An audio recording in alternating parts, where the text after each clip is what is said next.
This is Mr. Hardesty. We're going to use linear programming to solve a business-related word problem.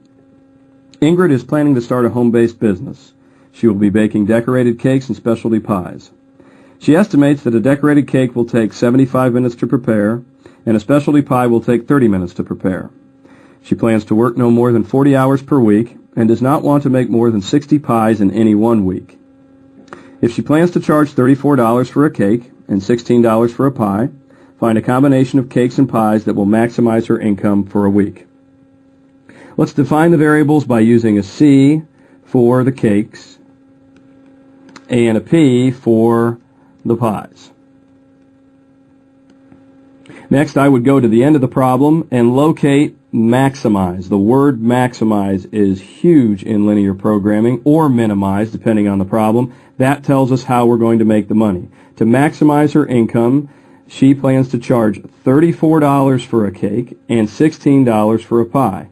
Let's use that information to write the function to be maximized. That is the function for C and P, the cakes and the pies. The cakes will represent with 34C, that's $34 per cake, plus 16P, $16 per pie.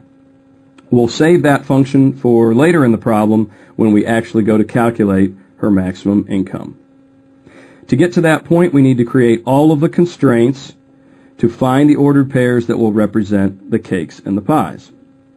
We'll take them in order in the problem, starting with that she estimates 75 minutes to prepare the cake and 30 minutes to prepare the pies. Next, it says she's going to work no more than 40 hours per week.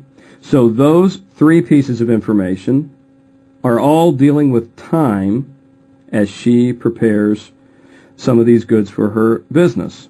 So we're going to take all three of those and write those in a constraint. The 75 is the minutes involved with her cakes. The 30 minutes, that's the time she's allowing for the pies. And finally, she has no more than 40 hours per week to do that, so we're going to cap that by saying that's less than or equal to that amount of time. Now, you may be tempted to put 40 there to represent 40 hours. That's not going to work because these labels that we had for the cakes and the pies are in minutes. So a simple conversion would be to say that those 40 hours have 60 minutes. We'll multiply and make this cap 2,400. So there's one constraint, and that one is the one that involves time. The other constraint is a fairly simple one, and she decides that she does not want to make more than 60 pies in any one week. That means we're going to take those pies and say you can make up to 60, but no more. So P is less than or equal to 60. And finally, one other constraint that oftentimes students will forget about is the simple fact that when we make these cakes and these pies, those need to be positive numbers. So we build simple constraints that say we will have greater than or equal to 0 when we involve both the cakes and the pies separately. In other words, we'll make sure that our answers are bound into the first quadrant and all the answers will be positive. Now we are ready to graph our system of constraints in order to find our vertices, and that way calculate the maximum income. On our graph, the constraints have already been plotted. They've been plotted as lines, and then we will shade accordingly to build them as inequalities. I would take care of the vertical lines first, represented by P less than or equal to 60 and P greater than or equal to 0. These build a vertical tunnel between 60 and 0. Then C greater than or equal to 0 gets us into the first quadrant as everything is greater than that horizontal line. And then finally, the most important inequality is 75C plus 30P is less than or equal to 2,400. That's the line that connects the point 32 and 80. And we're shading everything below that.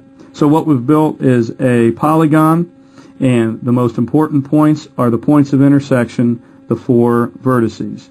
We're going to take each one of those ordered pairs, plug them into our function to be maximized that we built before, and find the greatest value. We'll start with 0, 0, the origin, which is math that we have to show but doesn't get us much as we only have a sum of 0. We'll work our way around and next plug in 0, 32 at this point of intersection. 16 times 0 plus 34 times 32 is 1088. Next is the point 60, 8, and 16 will be multiplied by 60, and 34 times 8, we'll take that sum, that's 1232. And finally, the ordered pair 60, 0 we'll plug into our function, and when we do that math, we get 960. We now compare all four answers, and 1232 is our largest answer. That means the ordered pair 68, 60, 8 gives us the maximum income. In other words, Ingrid needs to make 60 pies and 8 cakes to get the most income.